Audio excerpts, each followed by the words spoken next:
जय गुरु जी, शुक्राना गुरु जी, सारी संगत को जय गुरु जी। गुरु जी के आशीर्वाद से आप सब ठीक होंगे। गुरु जी की ब्लेसिंग मिल रही होंगी आप सभी को। कल मैं गुरु जी के जन्मदिन और महाशिवरात्रि के सत्संग पर गई थी। सत्संग बहुत ही अच्छा था संगत जी, बहुत ही शांतमय तरीके से चला सारा सत्संग का प्रोग्राम। वहीं गुरु जी ने खूब सारी ब्लेसिंग भी दी सारी संगत जी को। सेवादार अंकल भी अपनी ड्यूटी अच्छे कर रहे थे। वहीं लंगर प्रसाद, चाय प्रसाद, जल प्रसाद भी लिया। ये सत्संग चंडीगढ़ में गुलाटी भवन में था। मैं पहली बार गई थी सत्संग पर संगत जी। बहुत बहुत शुक्राना गुरु जी, सत्संग पर बुलाने का। शब्द गुरबानी, आरती, मंत्र जाप सुनकर बहुत ही अच्छा लगा। वहाँ पर जो संगत जी का कल बर्थडे था, उनको भी दरबार के पास बुलाकर केक काटा गया। गुरु जी के बर्थडे का भी केक काटा गया। फिर एक आंटी जी ने अपना सत्संग शेयर किया। जब गुरु जी फिजिकल फॉर्म में थे तो आंटी जी गुरु जी के पास जाते थे, कभी जलंधर मंदिर और कभी दिल्ली वाले छतरपुर बड़े मंदिर में। आंटी जी ने गुरु जी की महिमा का गुणगान किया, सुन के बहुत ही अच्छा लग रहा था। बहुत भाग्यशाली है वो आंटी जो गुरु जी से मिले थे बड़े मंदिर में। हमारे गुरु जी तो अनमोल हैं। अब चाहे हमारे बीच में नहीं है फिजिकल फॉर्म में, पर आज भी हमें अपने होने का एहसास करवाते हैं। कभी मोर रूप में, कभी बटरफ्लाई रूप में और कभी कबूतर के रूप में हमें दिखाई देते हैं। हमारे पास आते हैं, हमारे दुख काटते हैं। गुरु जी सारी संगत पर ऐसे ही मेहर भरे हाथ रखना जी, अपना आशीर्वाद बनाए रखना। गुरु जी अब मैं अपना सत्संग यहीं विराम करती हूँ। ओम नमः शिवाय, शिव जी सदा सहाय। ओम नमः शिवाय, गुरु जी सदा सहाय। जय गुरु जी, शुक्राना गुरु जी। संगत जी, कभी कभी हम सब कुछ हार चुके होते हैं, फिर भी भगवान पर यकीन बाकी होता है और ये यकीन एक दिन हमारी जीत बन जाता है। कभी भी खुद से हार मत मानो। दुनिया तो हमें हराने के बहाने ही ढूंढती है। ना कोई चिंता, ना कोई फिक्र, ना कोई डर है, क्योंकि मेरे सर पर मेरे गुरु जी का हाथ है। जय गुरु जी।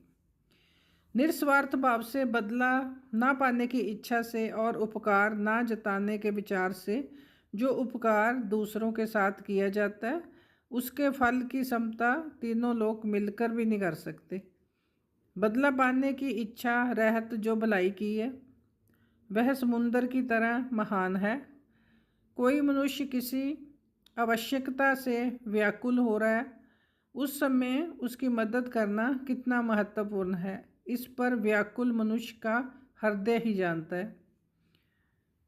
जरूरतमंद को एक राई के बराबर मदद करना उससे बढ़कर है। बिना जरूरत वाले के पल्ले में एक पहाड़ बांध दिया जावे, जिससे तुम्हारे साथ भलाई की है, उसके प्रति कृतज्ञता प्रकट करो।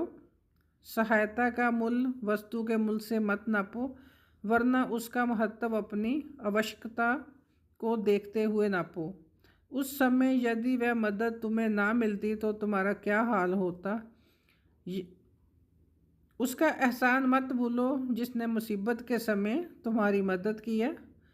उपकार को भूल जाना नीचता है, पर उन्हें क्या कहें जो भलाई के बदले बुराई करते हैं। धरती माता से उस दिन मनुष्य का भार ना उठाया जाएगा जिस दिन वे प्रेम को छोड़कर मतलब प्रस्त बन जाएंगे। आदमी की चमड़ी में क्या खूबसूरती है, सुंदर तो उसका मन होता है जिसके मन में दूसरों के प्रति प्रेम भावनाएं उठती हैं, जो दूसरों के थोड़े से भी उपकार का सदा स्मरण करता रहता है। हम उसका बदला चुकाने का प्रयत्न करते हैं, वही मनुष्य सुंदर है और इसी सौंदर्य से मनुष्यता की मनुष्यता की वसुधा की महत्ता बढ़ती है। जय गुरु जी। अब मैं आपको एक कहानी सुनाऊंगी। जो हार जाते हैं लाइफ से और बोलते हैं कि कुछ नहीं हुआ, ये नहीं हुआ, वो नहीं हुआ, गुरु जी वही बात बताते हैं कि लगे रहो, एक दिन कामयाबी ज़रूर मिलेगी। हारना नहीं चाहिए कभी भी। काम धंधे कोई भी हो, घाटा वादा तो चलता रहता संगत जी। ये एक लड़की का मैं आपको कहानी बताती हूँ। एक बहुत ही अच्छी है, बहुत अच्छी लगेगी। अच्छी लगेगी तो लाइक और कमेंट जरूर करना और चैनल को सब्सक्राइब भी जरूर करना संगत जी। एक लड़के का ना जन्म हुआ जिसका नाम रखा गया हारलैंड। उसके माता पिता उससे बहुत प्यार करते थे और अपने बच्चे से उनको बहुत उम्मीदें थी, लेकिन शायद किस्मत को कुछ और ही मंजूर था। जब उसकी उम्र 5 साल की हुई तो उसके पिता की मृत्यु हो गई। तो फिर 17 साल की उम्र होने तक रुपए की तंगी के चलते उसे अपनी पढ़ाई छोड़नी पड़ी। नौकरी मिली, लेकिन एक के बाद एक उसे 4 नौकरियों से भी हाथ धोना पड़ा। 19 साल की उम्र में वह पिता बन गया, लेकिन जिंदगी ने शायद उसकी ये खुशी देखी ना गई। उसने उसके बेटे को भी छीन लिया। उसके बेटे की मृत्यु के बाद वो काफ़ी टूट सा गया। पर समय की मार तो देखो संगत जी। अब किस्मत को शायद कुछ और ही मंजूर था। 1 साल बाद उसकी पत्नी और 2 बेटियां भी उसे छोड़कर चली गई। 22 साल की उम्र में उसने एक कंस्ट्रक्शन की नौकरी करी। आर्मी में गया, वहाँ भी सस्पेंड हो गया। वकील बनने का प्रयास किया, वो भी नहीं बन पाया। उसके बाद भी उसने संगत जी हार नहीं मानी। 34 साल की उम्र में उसने एक नया व्यापार शुरू किया, लेकिन वो भी फेल हो गया। 40 साल की उम्र में उसने एक पेट्रोल पंप पर चिकन बेचने का काम शुरू किया। इस बार उसका काम अच्छा चला। 10 साल के बाद उसने अपना खुद का एक रेस्टोरेंट खोला। उसमें भी आग लग गई, सब बर्बाद हो गया उसका। फिर उसने मेहनत की और अपना रेस्टोरेंट को दोबारा खड़ा किया। पर वह अपने रेस्टोरेंट के बिजनेस से संतुष्ट नहीं था, इसलिए उसने अपनी 62 ईयर की उम्र में एक कंपनी डाली जिसका नाम रखा था कैंटीनी फ्राइड चिकन, मतलब शॉर्ट में KFC। आज KFC $9 बिलियन की कंपनी है जो पूरी दुनिया में फैली हुई है। इसकी फ्रेंचाइजी हर बड़े छोटे शहर में है, सभी देशों में है। शायद आपने भी नाम सुन रखा हो, शायद वहाँ पर आपने गए भी हो, खाना भी खाया हो। ये एक सच्ची कहानी है हारलैंड डेविड की, जिन्होंने KFC कंपनी को बनाया। यह एक ऐसा इंसान था जिसने अपनी किस्मत को भी मात दी। लाख मुश्किलें आए, बार बार असफलता सामने आए, लेकिन ज़िंदगी का मुकाम वही होता है जो आप तय करते हो। इसलिए जुट जाइए, जी जान से अपने लक्ष्य का पीछा कीजिए, सफलता आपके कदम चूमेगी। शांत समंदर में तो हर कोई जहाज चला सकता है संगत जी। असली जिगर तो तब दिखता है जब आप 1000 मुश्किलों के बावजूद जीत हासिल करते हैं। इस धरती का सबसे बड़ा हथियार इंसान के अंदर की आग है।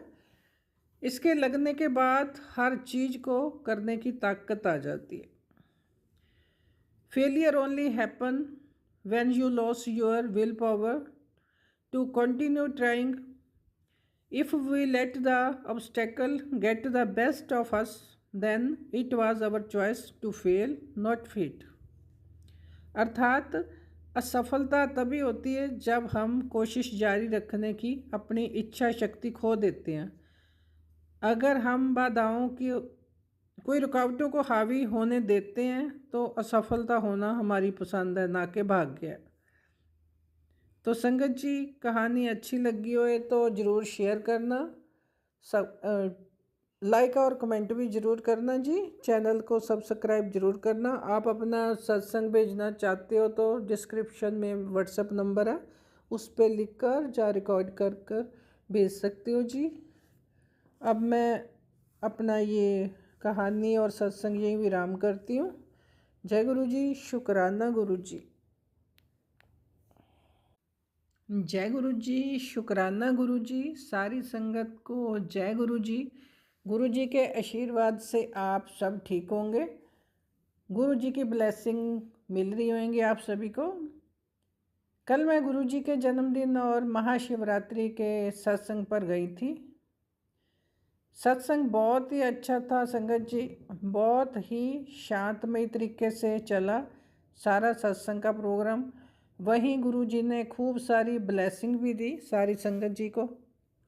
सेवादार अंकल भी अपनी ड्यूटी अच्छे कर रहे थे। वहीं लंगर प्रसाद, चाय प्रसाद, जल प्रसाद भी लिया। ये सत्संग चंडीगढ़ में गुलाटी भवन में था। मैं पहली बार गई थी सत्संग पर संगत जी। बहुत बहुत शुक्राना गुरु जी। सत्संग पर बुलाने का, शब्द गुरबानी, आरती, मंत्र जाप सुनकर बहुत ही अच्छा लगा। वहाँ पर जो संगत जी का कल बर्थडे था, उनको भी दरबार के पास बुलाकर केक काटा गया। गुरु जी के बर्थडे का भी केक काटा गया। फिर एक आंटी जी ने अपना सत्संग शेयर किया। जब गुरु जी फिजिकल फॉर्म में थे तो आंटी जी गुरु जी के पास जाते थे, कभी जलंधर मंदिर और कभी दिल्ली वाले छतरपुर बड़े मंदिर में। आंटी जी ने गुरु जी की महिमा का गुणगान किया, सुन के बहुत ही अच्छा लग रहा था। बहुत भाग्यशाली है वो आंटी जो गुरु जी से मिले थे बड़े मंदिर में।